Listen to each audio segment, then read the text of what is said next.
Can you see the awkwardness that when the bank accepts the short sale, and you don't have any language for backing out because your seller doesn't like the terms of the short sale acceptance. They've accepted it, and the buyer says, okay, let's close.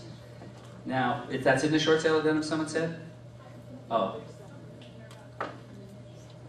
Well, then let's all go back and read the short sale addendum. But I did go through it the other day, and I think it might not be. But you're right, you want your sellers to be able to back, like you really want to take the deal down to the 11th hour and not close, you know?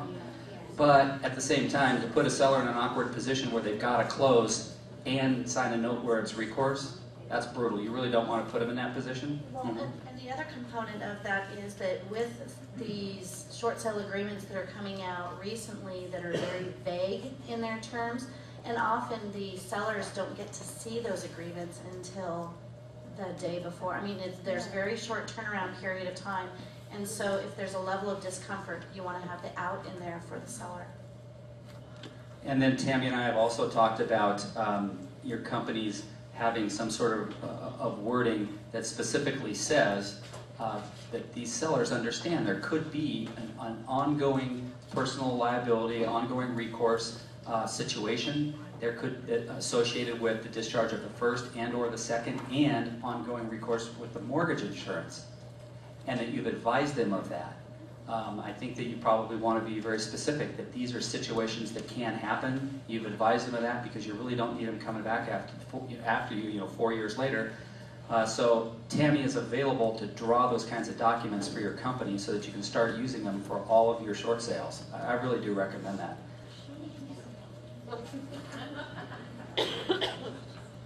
I think, is that video running again, Kevin?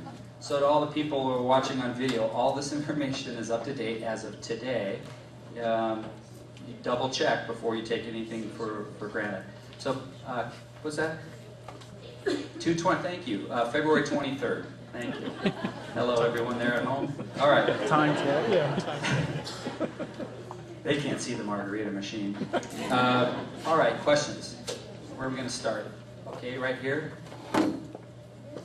And why don't you come up since, they're right behind you, right behind you. Right. Thank you, Kevin.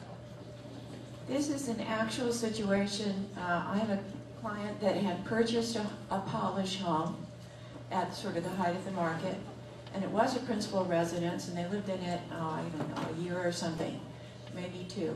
And they have now rented it, and it's been rented, and there have been tenants in there for, I think, a couple of years. In the meantime, they bought another residence. Subsequent to that, they have separated. And when their tenant found out they were planning a short sale of the original principal residence, the tenant is now moving out. So the couple situation has changed, and the wife is now considering moving back in. I know from what you said before, Tammy, that whether a residence is principal or not can change. In this case, it would involve a triple change from principal to rental back to principal if it is occupied by the spouse in Oregon. Can that happen, or is that too many changes? I would anticipate that it can happen. The foreclosure rules just look at when the foreclosure is commenced. So either the filing of a lawsuit for a judicial foreclosure or the recording of a notice of default and election to sell. In a different context, I've worked on cases where we are challenging residents, completely different context. So, they're going to need to have some proof that this is their residence. And then also in terms of primary residence for a trustee foreclosure, it does talk about it's the primary residence of the borrower's spouse, or the borrower's dependent children. All right, and the other question is for all of you, and it's, well, I'm sure we all have to deal with it. What if you have clients who cannot afford the kind of advice they need? I mean, mom has lost her job, dad has lost his job, they're on food stamps and food banks, and they don't have the money to get the advice they need, and we cannot give it to them because we can barely understand what you're telling us. What do you recommend, or do they just have to slough along? Thank you. I'll take it first, Steve, is that part of it is Larry just leaned over to me.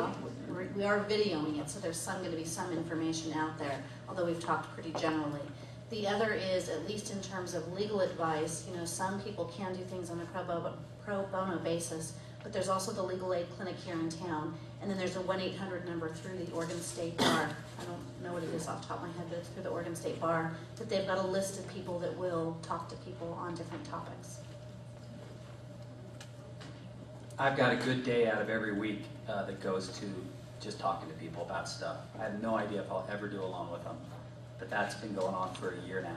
I probably lose a day a week, just that kind of stuff. I mean, someone's got to help them. Yeah.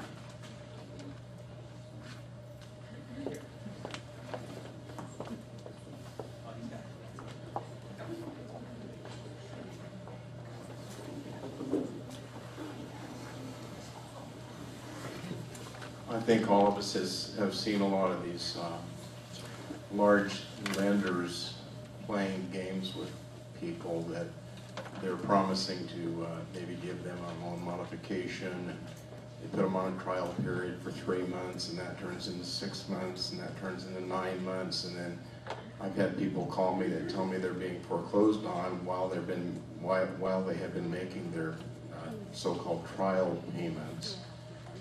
And I think we've all probably seen that, at least a lot of people that I have talked to have been through that with a lot of clients. So I happened to, I guess I started hearing about forensic audits, and it just so happens that one of those certified forensic auditors called me yesterday, and we had a discussion about that. And they're going in and auditing the lenders, finding out that they can't produce the documents that they're supposed to have because they've sold the loan several times, or it's to different, different buyers and so forth. And he tells me that they're, because of certain predatory lending practices, that they are winning a lot of lawsuits across the country now as a result of these forensic audits. So have you had experience with that, or are you aware of that, those situations? I certainly am aware of it. I personally, in my office, we are not prosecuting any of those claims, but we actually subscribe to a service that we see every lawsuit that's filed in the state of Oregon on a daily basis, and there's a couple day lag. But the number of people versus bank lawsuits for exactly what you're talking about has increased dramatically. There used to be a couple every 6 months, and now there's a couple a week. So there are people out there definitely